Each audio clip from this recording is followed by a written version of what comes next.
Olá pessoal, tudo bem? Aqui é o professor Paulo Lacerda. Estamos aqui em mais um vídeo no nosso projeto Concurso na Prática, associando aí um tema, um filme, uma série, uma informação importante aí do nosso dia a dia, principalmente aqueles que estão mais em evidência, a um tema da nossa disciplina, a um tema das nossas disciplinas, para você aí ter mais qualidade na hora dos seus estudos. Eu gosto sempre de provar aquilo que eu estou falando em sala de aula, seja virtual ou não, aos meus alunos. Então, é muito ruim, né, pessoal, quando você está ali falando de um tema e aquele tema é super vago, ninguém está conseguindo alinhar nada. Trazendo esses temas do dia a dia, você vai conseguir entender melhor, porque primeiro você vai ver que não é mentira, né, o que a gente está falando, né? Existe, é verdade e pode confiar, tudo bem? Bom, neste vídeo vamos tratar de um tema bastante sensível, que são os precatórios, principalmente sobre a PEC dos precatórios, ok?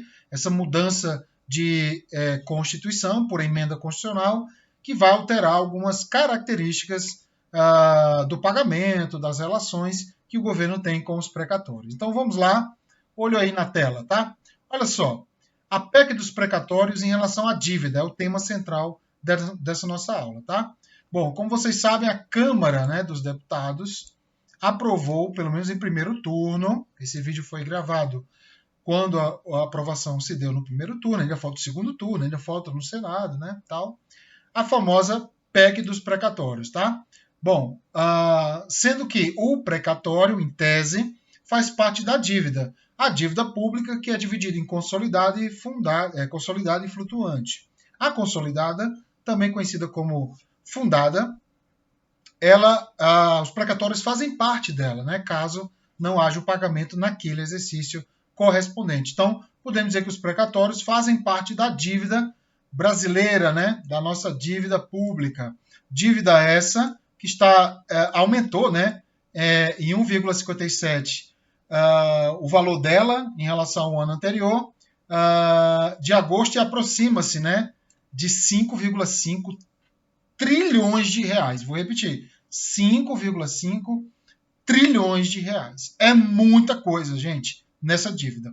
Então, dívida também é um tema bastante sensível, regulamentado em várias legislações, inclusive na nossa Lei de Responsabilidade Fiscal.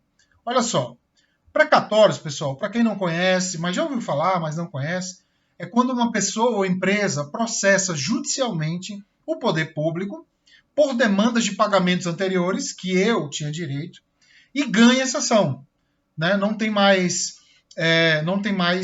recurso, não tem mais instância superior. Eu já ganhei definitivo. Tá? O documento ou o título, né, que nós chamamos essa dívida que é ganha, né, pela pessoa física ou jurídica, é chamada de precatório. Assim, eles representam dívidas do Estado com pessoas físicas e jurídicas após a anuência de decisão judicial. Segundo a Lei de Responsabilidade Fiscal, artigo 30, parágrafo 7º, os precatórios judiciais não pagos durante a execução do orçamento, então, aquilo que foi autorizado para o ano que vem e não foi pago, a partir do segundo ano, serão incluídos na dívida consolidada do Estado, aumentando aquele endividamento do quadro anterior, para fins de aplicações dos limites, até porque na LRF há limites específicos para se gastar com despesa com pessoal, com dívidas, garantias, resto a pagar, enfim, são vários limites que têm que ser respeitados pelo gestor na hora da execução fiscal do orçamento. Bom, pagamento anual de precatórios é uma dívida flutuante, então o governo aprovou este ano, vai para o ano que vem a LOA, pago naquele ano, está dentro da dívida flutuante, ou seja, está dentro da chamada primária, né, chamada dívida primária, ou simplesmente despesa primária, que deve respeitar o famoso teto dos gastos, que é o chamado novo regime fiscal brasileiro, a emenda 95 de 2016. Agora, os precatórios pagos com desconto, já falando sobre a PEC, não serão incluídos no limite anual dessa despesa no orçamento e ficarão fora do teto dos gastos. Ou seja, já vem a primeira, popularmente chamada de pedalada, né? O governo coloca todas as despesas primárias sob um teto, em tese, não se pode gastar mais no ano anterior em relação ao ano seguinte em relação ao ano anterior, salvo acréscimos de IPCA, atualização monetária, saúde, educação, gastos com bolsa de estudos, por exemplo, gastos com policiamento, está tudo sob a asa, né, da emenda 95, ou seja, do teto dos gastos. O que o governo fez, quer fazer, né, junto com os parlamentares, quer tirar essa dívida, né, do teto e, em outras palavras, gastar à vontade sem estar sob a asa desse teto, o que pode gerar um desarranjo fiscal com sérios desdobramentos para o futuro. Tá? Outra coisa importante é que a PEC muda completamente a forma de pagamento deles, chegando a cancelar, né, postergando-os no valor em torno ali de 90 bilhões de reais. Esse é o valor orçado na LOA de 2021 para 2022, tá? Levando em consideração aqui próprios dados, né? Você vê aqui nos nossos vídeos, sempre são dados oficiais, aqui não tem fake news, não tem informação mentirosa, distorcida, não tem fake news. Uma coisa que eu primo muito nas redes sociais nos meus vídeos, nas minhas matérias, nos meus materiais, sempre dar como fonte órgãos oficiais, órgãos de credibilidade, para que você tenha realmente a informação fiel, tempestiva, para que você tome um rumo na sua vida. Essa informação é para você gostar de fulano? É para você odiar fulano? Não. É para você auferir essa informação e falar assim, olha, não gostei disso. Olha, isso aqui eu gostei. Eu acho que tem que ser assim mesmo. Entendeu? Eu fui convencido pela essa informação. Então, essa informação é para você ir para frente. Não é para você colocar debaixo do braço e sair aí atirando à torta e à direita, não. É para você auferir outras informações de outros professores, de outras áreas que você tem acesso, para você formar o seu pensamento. É assim que funciona.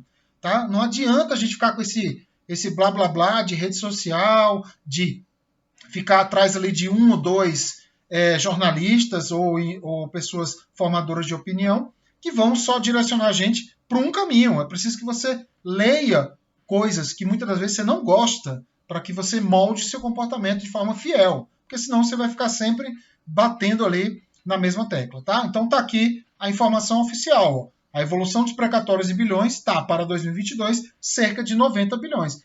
É este valor que o governo quer manipular no orçamento para fazer algumas coisas. Tá? Vamos invadir aqui, vamos invadir mais a matéria para você entender melhor. Tá? A PEC ela quer parcelar em 10 vezes a dívida com valor acima de 60 mil reais, que é bastante gente, tá, gente? Com entrada de 15%, né, na primeira parcela e o restante dividido aí em 9.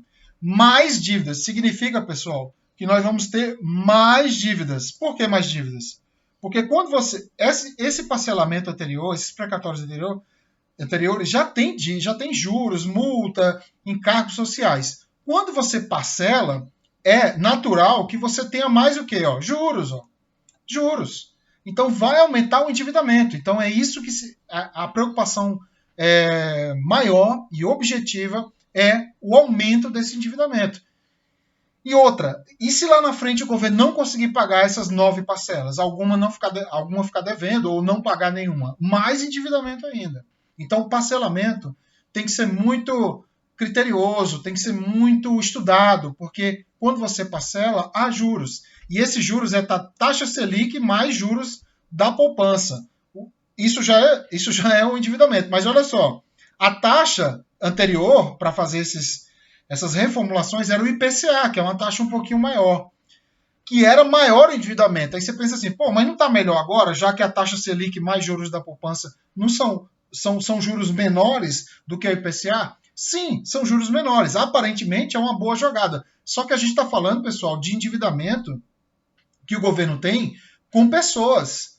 E essas pessoas, muitas delas são, não digo carentes, né, com falta de dignidade humana, mas são pessoas assalariadas que precisam dessa grana para, muitas das vezes, comprar remédio, entendeu? Fazer uma viagem para se consultar, às vezes pagar parcelas de boletos atrasados. Não é para luxar, São pessoas que merecem. E outra, é um direito adquirido dessas pessoas. É uma ação judicial. Né? Eu ganhei essa ação judicial. Eu não fui lá e tomei do Estado. Né? A pessoa entrou na justiça e a justiça deu o ganho de causa para essas pessoas. Muitas das vezes com provas abundantes de que realmente eu tinha esse direito. Tá? Isto é, os credores receberão menos. Quer dizer, ao mesmo tempo que o Estado se aproxima de uma coisa boa, que é diminuir os juros aplicados nesse parcelamento, ao mesmo tempo prejudica as pessoas que vão ter um ganho menor em relação à taxa de juros anterior. Então, assim, há uma complexidade muito grande esse processo. Né? Dívidas estaduais e municipais, segundo essa PEC, poderão ser pagas por ação de cobrança e não mais por ação judicial, ficando a critério do juízo constituído.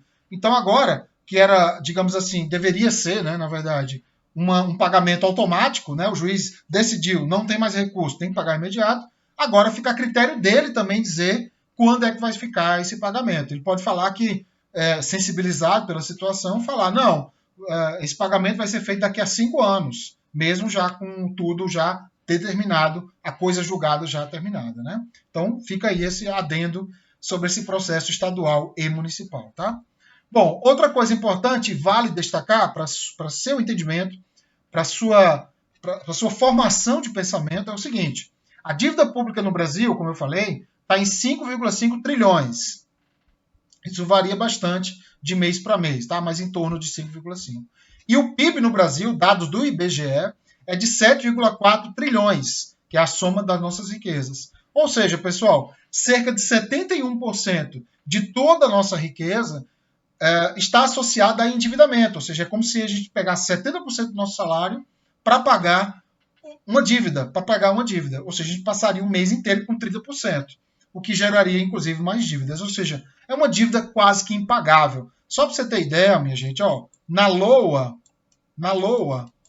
2022, que é aprovada em 2021, tem um valor de refinanciamento, olha só, minha gente, refinanciamento, não é nem um financiamento de novas coisas, é refinanciar dívidas anteriores, de cerca de 1,1 trilhão de reais. Ou seja, no orçamento tem 1,1 trilhão para refinanciar, que é o pagamento de juros de endividamentos que vão além dos precatórios. Os precatórios é 80 bilhões, 90 bilhões.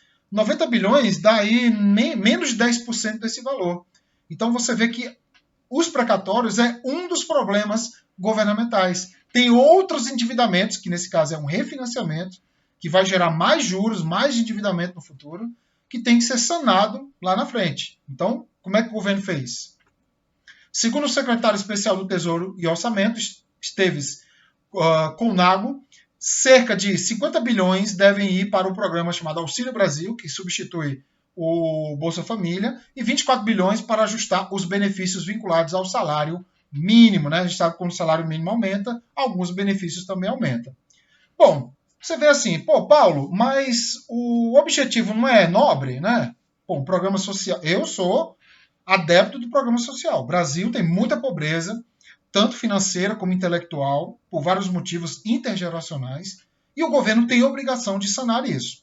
Então, se eu pudesse escolher para onde iriam meus impostos, com certeza para um programa social, de educação, de assistência social, por exemplo. Eu não posso escolher, mas se eu pudesse escolher, eu preferiria. Então, assim, o nosso objetivo aqui parece ser nobre? Parece, mas olha só. Segundo o secretário, isso aí já foi falado, né? A pergunta é, por que não outras fontes? Por que exatamente os precatórios? Tá? E por que exatamente precatórios em 2022? Entendeu? Então fica a pergunta, por que o governo não vai atrás de outras fontes? Mas, Paulo, tem outras fontes? Olha, gente, olha o absurdo que eu vou falar para vocês agora. Segundo a PGFN, Procuradoria-Geral da Fazenda Nacional, gente, dados oficiais, aqui não tem fake news, pode procurar na internet, dados da PGFN. Os devedores da União chegaram a 4,6 milhões de pessoas em 2018. Tá? É o último dado, porque eles fazem esses dados de 3 em 3 anos, 4 em 4 anos, atualizam, digamos assim. A dívida dessa galera toda é de 2,196 trilhões de reais. Então, quer dizer, é a dívida que as pessoas têm com a União, tá? A União tem a dívida com as pessoas, chamada de precatórios, quando tem decisão judicial.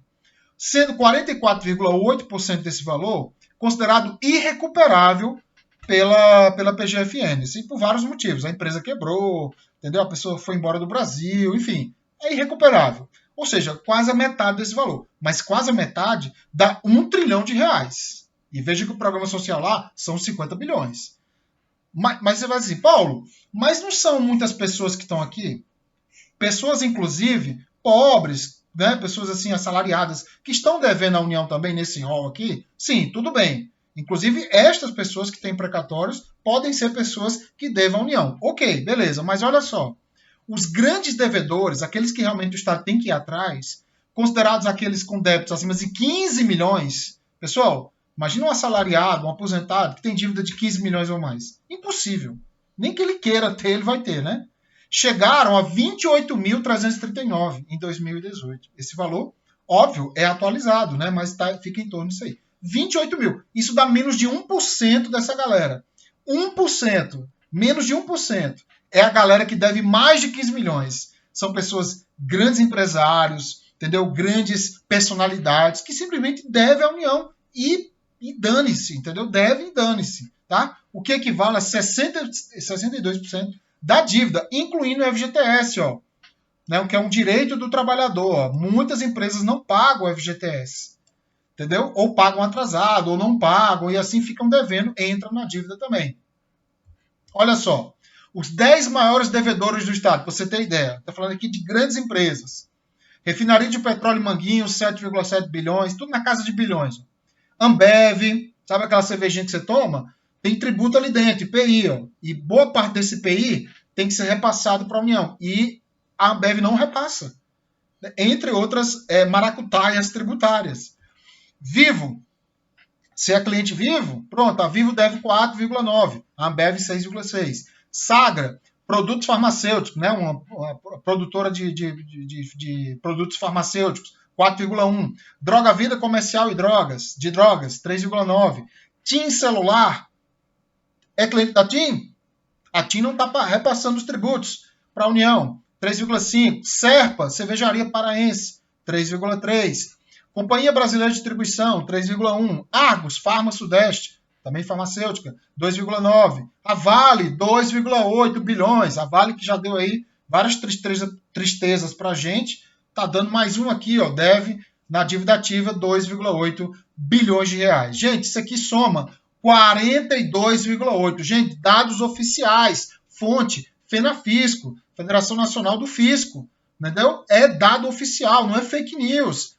Então o governo ele teria quase 100% do programa social Auxílio Brasil, quase 100, não todo, mas quase 100, se ele fosse atrás dessas grandes empresas. E você acha que a Ambev vai quebrar por pagar 6,6 bilhões? Ah, vai, mas e aí? Vai fazer o quê? Divide, pede para dividir o valor, né? O programa Bolsa Família, o programa Auxílio Brasil, é 50 bilhões de reais por ano, mas é uma vez por mês cada pessoa toma. Então, assim, pode dividir com a Ambev. Ambev, ó, paga aí o que você está devendo. Ah, eu divido em 12 vezes também. Não vou dividir o precatório? Divide em 12 vezes. Se não pagar, mais multa, entendeu? E alguma coisa, vai ter que ser feita alguma coisa. Então, o governo, a crítica que se faz pela PEC é que o governo está indo atrás de fonte de custeio para custear um programa social, 50 bilhões de reais, baseado no salário do trabalhador, né? Porque a gente considera que o precatório, muitos deles vêm de salários não pagos, por exemplo, aposentadorias, por exemplo.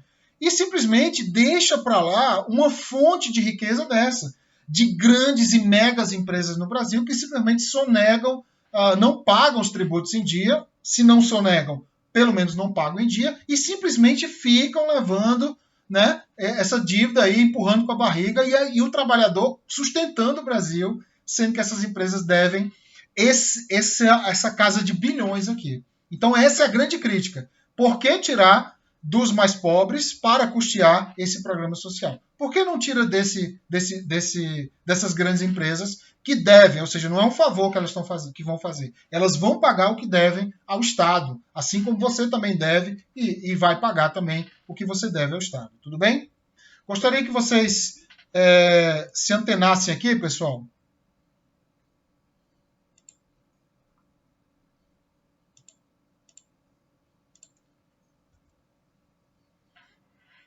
A este vídeo, por gentileza, tá?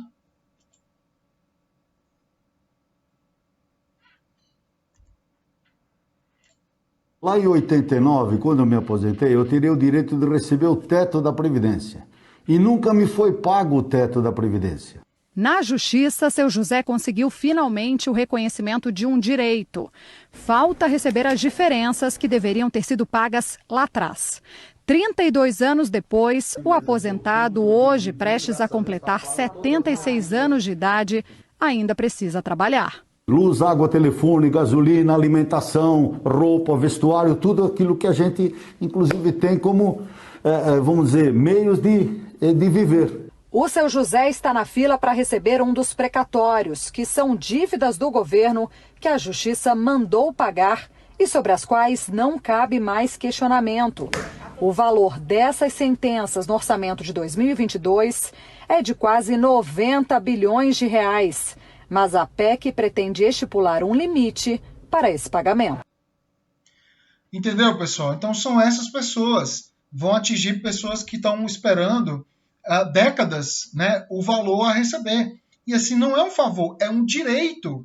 Né? Pode-se questionar a lei que deu esse direito a essa pessoa, mas não se pode mais questionar o direito dessa pessoa. Que se mudem as leis, mas essas pessoas têm direito a receber. Então este aposentado, por exemplo, entre outros aposentados, assalariados, mães de famílias, pais de famílias, enfim, são pessoas que vão simplesmente obrigadas, digamos assim, são obrigadas a dividir o valor, né, ganhar menos ou até não ganhar, porque a gente não sabe se esses pagamentos parcelados vão acontecer. Isso é bem claro, gente.